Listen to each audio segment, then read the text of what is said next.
Hello. This is Corinne from the North Belford Library with Lakefront Library Region, back with another Boredom Buster! Woohoo!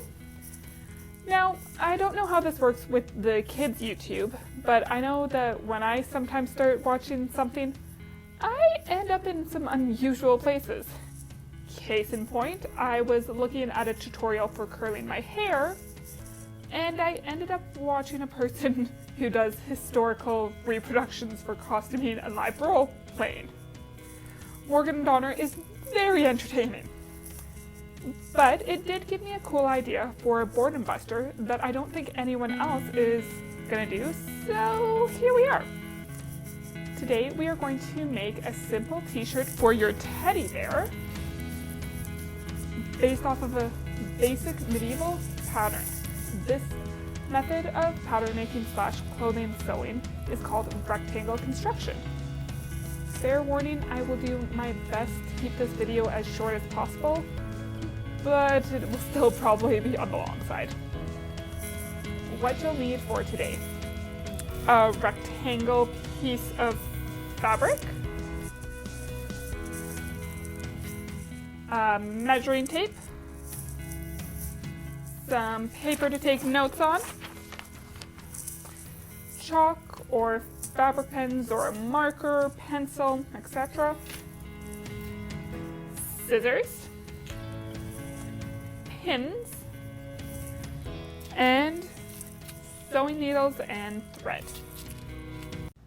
So to start off with, we need our rectangle piece of fabric. This is an old pillowcase that I had that has gotten some holes into it, so I just ripped it apart. My pillowcase is 30 inches long by 19 inches wide, so I'm going to fold it in half with the right sides together so that it's 15 inches by 19 inches. Your second step is taking measurements of your teddy bear, or if you have enough material, you can totally do this for a person as well. So we want to measure on our teddy bear from shoulder point to shoulder point. This is where you want your sleeves to attach, and then add 2 inches for seam allowance. So this is 7 plus 2 equals 9. Then you want to measure your teddy bear's chest at its widest point. So I'm going just under the arms here. And then the arms have a few different things to measure. So you want the length of their arms, so from where you are attaching the sleeves to where you want your sleeves to end up on them, right like that, plus 1 inch for seam allowance, so 6 plus 1 is 7, and then how thick their upper arms are, or if you've got ones that have different measurements, their lower arms. If you're doing this for a human, you measure their bicep and their elbow, and you flex them and normal and flex and normal to find the biggest measurement. And then you want to measure the widest part of your hand, and then add seam allowance and a little bit extra for ease of movement. And then the last thing you want to measure, and you don't have to, it depends on how much fabric you have, is the length of the body, or how far you want the shirt to go. So we'll hold this up against him and go down. If you want to get fancy, or you want to be able to simply recreate your shirt, you can put all of your measurements onto paper first. It'll look something like this. Sleeves on the top with 2 triangles at one end. This is for the narrowing of the wrist from the biceps. And those little triangles will get cut out and added to the upper part of the sleeve for movement. And then your rectangle for the body part of the shirt.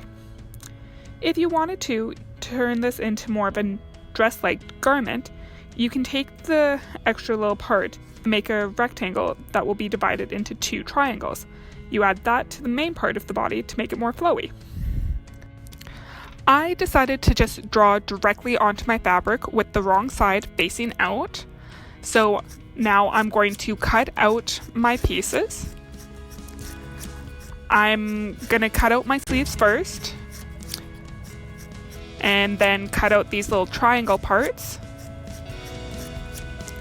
Set those to the side. And then once I have my main sleeve part cut out, I need to cut it in half because I did this along the fold, and I need 2 pieces, not 1. And then you cut out your body. So it's just that rectangle, and again, you'll have to cut on the fold.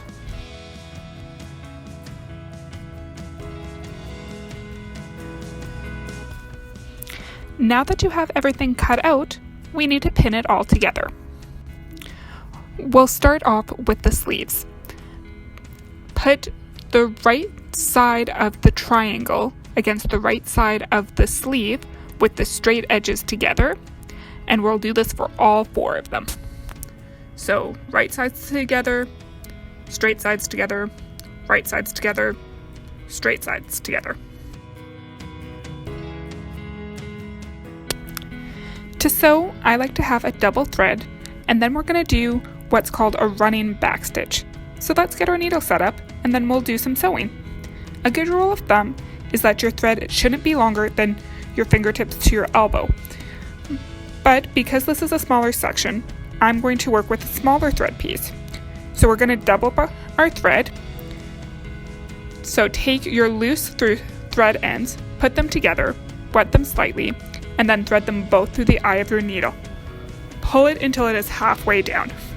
Now our needle and thread are ready. Let's do some sewing. The running backstitch is great for people just learning how to sew and is great for seams. We're going to start with a backstitch to anchor our thread. So starting at the base of the sleeves, we're going to go in and out, and when we come back out, I want to hook the looped end of my thread and pull it tight. Now we're going to go in behind where my thread came out and then go in and out a few times before pulling our thread and needle completely through, and then come back just before where our last stitch came out and repeat. I'm going to speed this up until I've come to the end of my thread, and then I'll show you how to finish off your thread.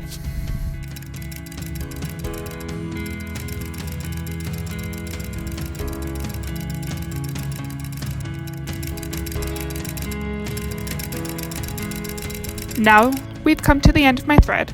I'm going to backstitch my last stitch and then tie a knot into my threads and snip it off.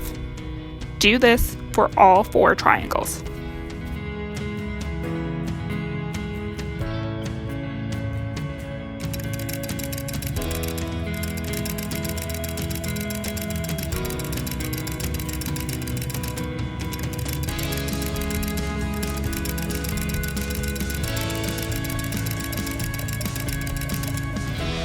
So now that the shirt sleeves are partially put together, we're going to switch back over to the main part, and we're going to sew together a shoulder seam. So again, your shirt is right sides together. We're just going to do a small section of the shoulder seams to give us a place to attach our sleeves to. You do this with a running backstitch.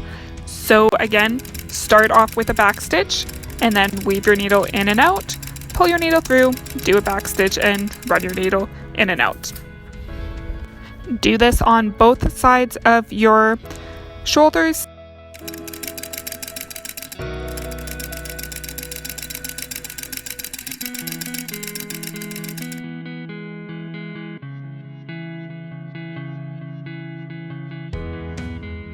And then lay your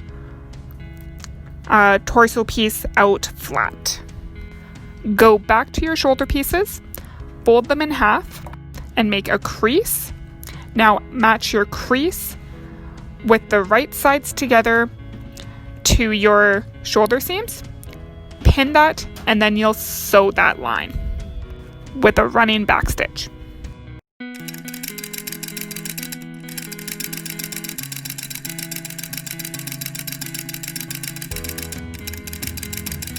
So now tie off your threads, snip off the loose ends, pull out your pins, and when you flip it over, you can see this shoulder seam and it kind of looks like a shirt. Now do it again on the other side, pin your sleeve and then use a backstitch to sew it together.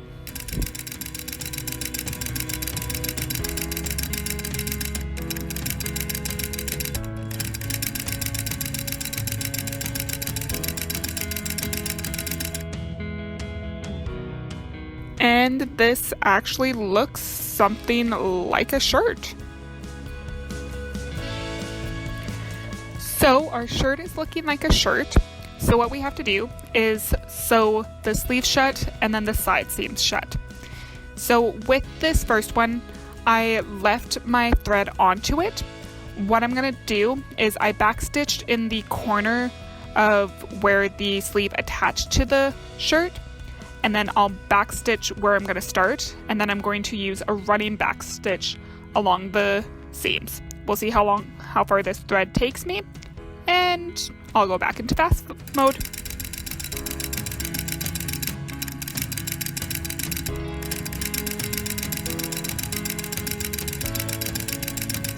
So one sleeve is completely together.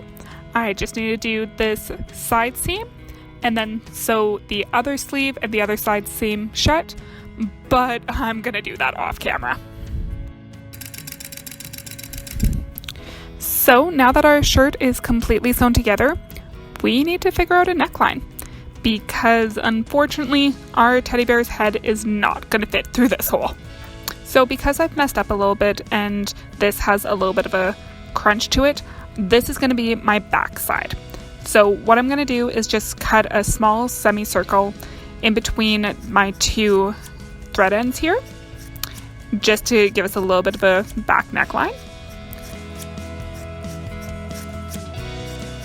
And then on the front, I'm gonna do the same thing, just much deeper.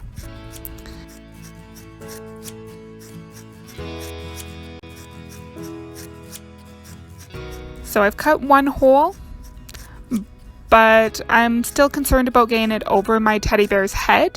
So rather than cutting the entire hole bigger, I'm just gonna cut a little bit of a slit down the middle a bit, just to help open it up a little bit. Now it's time to try it on our teddy bear. And that is our shirt. As you can see, I have a different bear than what I measured on. I measured this a little bit too close. You should really measure far apart. But this little bear gets a little shirt now. You can go through and hem these so that it looks nicer, like I did kind of on the sleeves here. But I'm running out of time to be able to edit this, so here we go. But this is, again, a very simple project.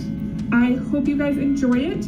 If you want to see a more in-depth version of this, where you're making an actual dress or a shift, check out Morgan Donner's basic medieval underwear video, and might link that below. She's great. And I hope everybody has a great rest of your day and stay safe. Bye!